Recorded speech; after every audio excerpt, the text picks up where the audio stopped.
right, so let's start with the first question, okay? Dave, we were talking about hacking eyesight and hacking hearing. Why you believe that we can actually take our eyesight, which might be astigmatism or myopic, and heal it instantly with the right techniques. Let's talk about that. What would we do for those of us here who want to hack eyesight? Well, it just so happens that I had LASIK surgery. That's one way to do it. I actually don't recommend you get that. I wish I hadn't done it because there's a better way. After 10 or so years of that kind of surgery, my vision had gone to about 20/80 in my eyes, and I had an astigmatism in one eye. Time to get glasses and all that kind of stuff. Or I did something called developmental ophthalmology. And I spent 1 hour every Saturday morning for 3 months, plus a few other minutes during the week, doing eye training and strengthening and flexibility exercises. And I got rid of my astigmatism, and I brought myself back to 20/20. There's a couple books you could read, Yoga for Your Eyes by Meyer Schneier, and there's something called the Bates Method, which is, for some reason, Wikipedia is opposed to a lot of things that work if it's not paid for by Monsanto and that sort of thing. Unfortunately, there's been a bit of censorship there. But the Bates Method does work, and it's not complimented on Wikipedia, but I'll be damned if it doesn't work. You can find a developmental ophthalmologist, and what they do is they teach your brain to interpret your vision differently. It's absolutely doable. I did it, and it changed things. And Bates is spelled B-A-T-E-S, the Yes. Bates Method. Mm-hmm. Okay, and development ophthalmology, that's something else you guys can Google. The second one, though, and I still have 30 seconds left, is hearing. If you see a qualified audiologist, they can measure not just can you hear the dog sounds, the really high pitch, really low pitch, which we've all heard. It turns out there's many nuances in your hearing. And what I did is I went in, they do something called auditory integration training, and runs about between $1,000 and $3,000. They get a very fine map of what frequencies each ear can hear. And there are some frequencies that are harder to hear in your left ear versus your right ear. Then they make a special CD for you where they take Mozart and they cut out the parts of Mozart that would be hard for you to hear, so there's nothing there at all. And then you listen to this for a while. It makes you feel really odd when you do it, and the music sounds muddy and weird. But what it does is it makes your brain pay more attention to the parts where it's weak, and it actually fills in the gaps. Isn't this awesome? Wow. What do we Google to find that? Auditory integration training. Auditory integration training. Okay, let's go for something a little bit more impolite. So is it okay if we bring up some of the stuff that we share in our private conversations? Sure. All right, let's talk about that I do time. think you're cute, Vishen. Thank you. Let's talk about that time you stuck 4 injections in your penis. You saw the video. Was it all right? So explain the video to us. didn't actually show anything. So recently... Well, explain to them the toe thing in the video. All right. So, we'll tell them what we did, and then I'll do the toe demo. So, I went to Park City with my wife, and we had our bone marrow tapped and some fat taken out, and they pulled the stem cells out of this. And I had the stem cells injected pretty much everywhere I could think to have them injected. So around my face, hair, every old injury I have, and we had some extra stem cells, and there's this thing called the P shot. They inject it into the organ that starts with a P. And there's the equivalent for the woman called the O shot. And this is some powerful medicine, and in the video, I'm shooting myself, I'm laying on this table, and you see just the blanket, and then you see a needle come down beyond the blanket, and you see my feet there. I'm wearing my ugly shoes so I can show this. And then all of a sudden, when the needle hits, my toes go, wing!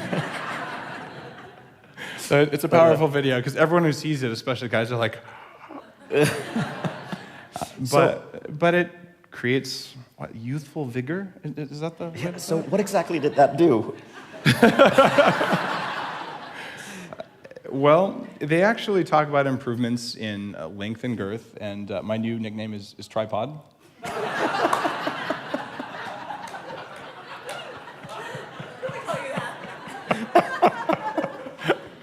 No, it's hard to say what it's like to be a teenager again, but it's kind of like that. The effect actually on my wife was even more profound.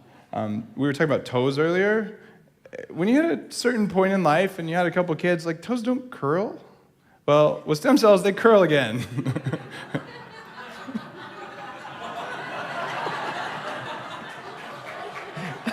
Brilliant. So you guys know where you're going after Mykonos. Let's talk about smart drugs. All right.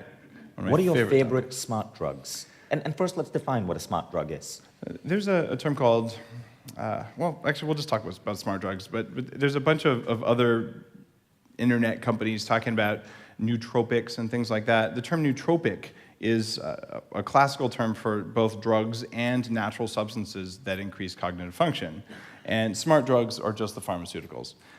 When I was working full-time at a startup, we ended up selling this startup in Silicon Valley for about $600 million in value. I was also getting my MBA at Wharton at a program that was the number of hours of a full-time program. It was an executive thing, so they flew the professors to you, so you didn't have to go to the professors, which was convenient. And I was probably not going to finish the program because my brain would not work. I didn't understand I was dealing with environmental toxins. I was eating some foods that were not compatible with me, and I was pushing, my foot was all the way on the accelerator. I was pushing the pedal through the floor, and I couldn't bring it anymore. I'd sit there for tests, and there was just nothing happening. So I got brain scans from Daniel Amen and realized there's no metabolic activity in my prefrontal cortex, which was cool, because that day it went from being a moral failing to being a biological issue that I could hack. And that was one of the things that turned me into a biohacker.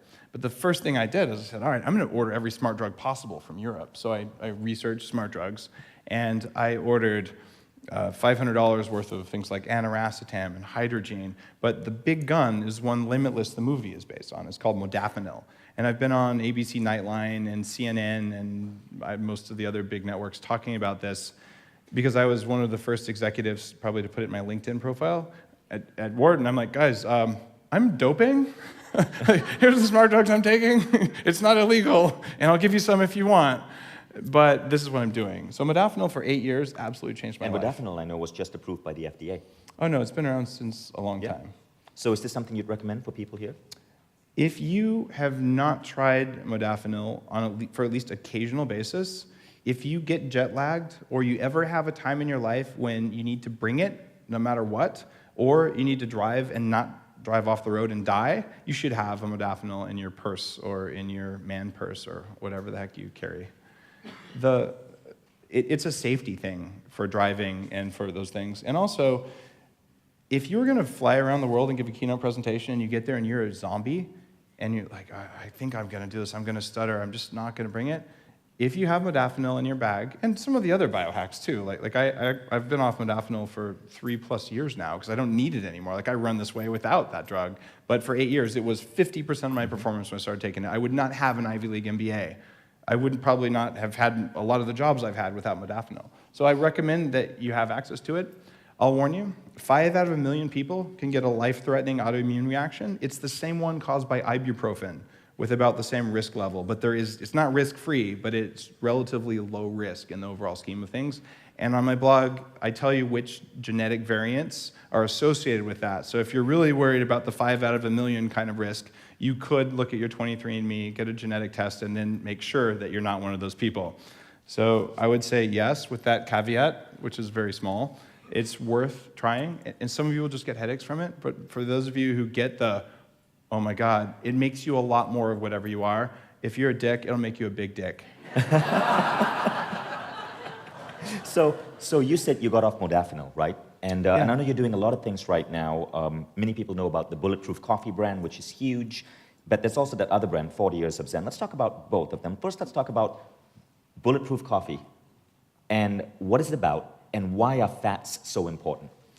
So Bulletproof Coffee came about when I went to Tibet. I spent 3 months in Asia. After I got my MBA, I got divorced from a bad marriage. And I'm like, for the first time in my adult life, I'm just going to go travel by myself. And I wanted to learn meditation from the masters. So I went to Tibet, where the masters are, and realized there were actually more of them in Nepal. So I did some meditation courses in Nepal. But I wanted to go to Mount Kailash, which is in very remote western Tibet. It's the headwaters for the Ganges and Indus rivers. And it's where Buddhists and Hindus believe the gods reside on this mountain. It's never been climbed. But what you do is if you're sane, during summer, you walk in a circle up to 18,000 feet, about 26 miles of rugged trail, and you're supposed to walk around it 3 times. I just did 1 time, but it's like a spiritual pilgrimage thing. The problem was it was way after tourist season. It was 10 degrees below zero, and when you're at altitude like that, you feel like crap. I've done high-altitude mountaineering. I really enjoy it, and I was expecting to feel like a zombie. And this little Tibetan lady gives me a bowl of tea, yak butter tea, and I drank it and was like, what just happened? I drank like 20 more of those every day, and I performed better than I ever expected, and I came back and started trying to replicate that. And after thousands of tests and iterations, the formula is bulletproof coffee beans, where we change the coffee to not have stuff that makes you jittery and anxious, because jittery and anxious is the opposite of high performing. So there's a special process for the coffee. It's grass-fed butter, and it's an oil called brain octane, which is distilled from coconut oil. It's kind of, if coconut oil is weak beer, this is Everclear of vodka. Like it raises ketones in the body in a way that changes hormones so you don't care about food. It has other energizing effects. So you blend these things together, you drink it, and you feel very, very different right away. So that's the bulletproof coffee side of things. And you were asking about also 40 years of Zen? About fats. What is this about fats? There's this whole conversation right now where fats are good and sugar is bad. Well, I wish it was that easy. Some fats are bad. And that's why when you see these questionable things about fat, you can take hydrogenated fat, you can take the seed oils, canola oil and corn oil and things like that, and those are actually not good for you. So the idea that proteins good or bad or fats good or bad, it's a big question of which fats are good or bad. And what research is showing is that more of the right kinds of fat give you more energy. And when I say give you more energy, when you digest a gram of fat, it has more calories in it, right? Like compared to sugar? Guess what a calorie is? It's energy. Guess what happens when your brain has enough energy? You're happy and satisfied and full, and you want to go kick ass. Guess what happens when you burn sugar? Well, you get less energy per gram, and your body gets hungry very quickly, and it's not happy, it's not satisfied, and it's not full of energy. Instead, it's seeking more sugar. So the idea is actually calories are not bad for you. Calories do not by themselves make you fat. Calories actually give you energy. So when you're getting your calories from the right kinds of fat, you're less inflamed, you have less cravings, your hormones work much better, your cells are all made out of fat, your brain is made out of fat, you don't make testosterone or estrogen or progesterone without fat, so we need it, and we were lied to by some well-meaning but really pretty inexperienced researchers starting around the year I was born, around 1970 is when we started to just go off the rails nutritionally. A 28-year-old nutritionist who had never treated one obese person made up the idea that fat makes you fat, gave it straight to the government, they spread the idea, and ever since then, if you say anything to disagree with it, they just kill your career in academia. That's over. The internet has changed things. So let's talk about your experiments with, and what I like about Dave is it's not just about biohacking. Dave is also big on hacking consciousness. Let's talk about 40 years of Zen. Tell us, what is that and what impact did it have on you? What did you get from meditating for 10 weeks with your brain hooked up to machines? Well, 40 Years of Zen is a structured program where you go in for 5 days and glue electrodes to your head and then learn what's going on inside your head. The first thing you learn is, how do I raise my alpha brainwaves, which is correlated with this heart-opening experience. When you're in a kind of a jittery, focused, athletic state, you're more in beta. When you're in a meditative state, or one of the meditative states, you're in alpha. And you do this by sitting in a dark room, eyes closed, listening to sounds. And the sounds are your brainwaves. It's a direct interface to your brain. The only problem is that then we give you a challenge, and the challenge is make the sounds louder. And after a little while, you realize that's hard. So then it comes the hard work. And the hard work is the sounds only get louder when you change a rule. You have a bullshit rule that you got somewhere, and it's almost always from a trauma or from someone that you're holding a grudge against. So you go through this process of radical forgiveness, the one that you've got in your book. And during this process, if you forgive something right, the sounds get louder. If you don't forgive something and you tell yourself you forgave something, the sounds don't get louder. So what it really rapidly becomes is a kind of meditation around forgiveness. Developing a forgiveness practice is a whole focus of major arms of meditation. The problem is that you never know if you did it right. So there's people, oh yeah, I forgave mom. Like, no, you didn't. Like, put up a lie detector on your thing and then say, I forgive mom. And the lie detector's like, no, you didn't. And you're like, well, I don't understand what's going on. And then you do the digging. And what ends up happening when you do this is all of those automated rules that we talked about earlier, the meat operating system, well, they were set by something. It wasn't you who set them, it was the environment who set them. But you have the power with this kind of technology to go in and change what your body believes happened. So the reason the voice in my head shut up is that I went through and I forgave all of the people that my nervous system was mad at. I wasn't even mad at some of them. I'm like, I'm done with that, I don't care. Well, my body cared. So you end up communicating better with the body and the mind. And that's changed everything for me. Brilliant stuff, and I can vouch for that. I did the same thing with Dave. JJ was there as well, and you had to go through radical forgiveness, and in the end, your brain waves just change. Yeah. And when you come out of it, it changes the way you live life. It changes the way you view things. You feel as if you've just went through 2 or 3 years in growth, in wisdom, and in brain power. So it was really amazing. But tell them, you told me something, and I don't know if this is public, but you told me about how if it wasn't for 40 years of Zen, you wouldn't be where you are today because it changed you that much. Every day, thousands of times, you will check yourself. And there are countless decisions you make. There's 2 forks in the road, or maybe there's no forks and you have to come up with the forks. Well, if you can tilt the odds in your favor, even just a little bit, it changes things radically. But what normally happens is we have hardwired behaviors that we'll do. They're invisible to us, but they affect us in business. They affect us especially in relationships. And you don't see them. The reason you don't see them is the same reason that when you pull your hand off the hot stove, you didn't think about it. You just pulled your hand off the hot stove, and you assumed that there was a reason you did it because the stove was hot. Someone else was driving when that happened.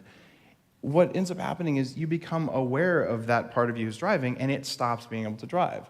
And that's why I can grow bulletproof the way I do. And people are saying, well, how are you doing all this? How do you reach all these places? How do you do all these things? I'm like, because those 3 Fs, like, I own those bitches. And that's what it came down to, is the fear. I own that fear. Like if I feel fear, I'm like, all right, whatever. I'm not going to die. And I can turn it off.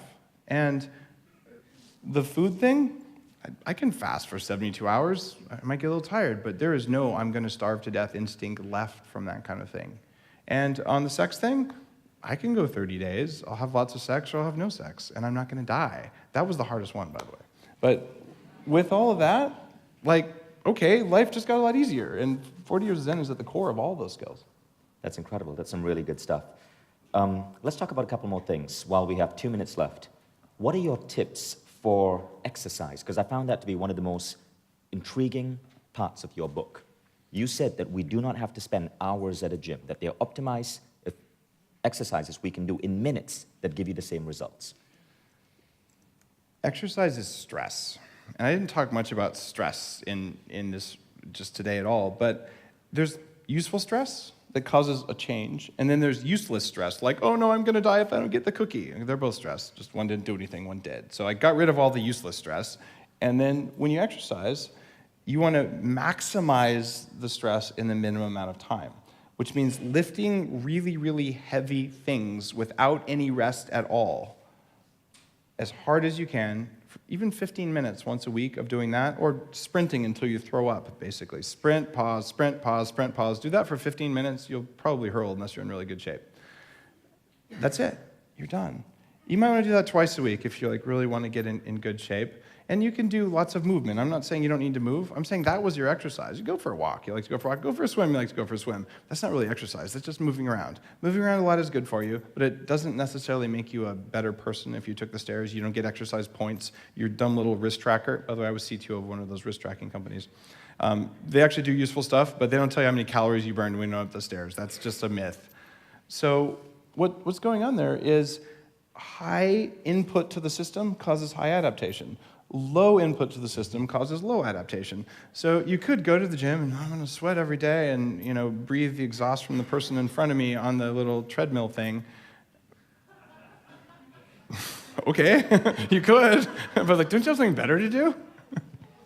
So basically, exercise routines like minimum effective dose, Yeah. Tabata, high intensity training are the ones that you would recommend.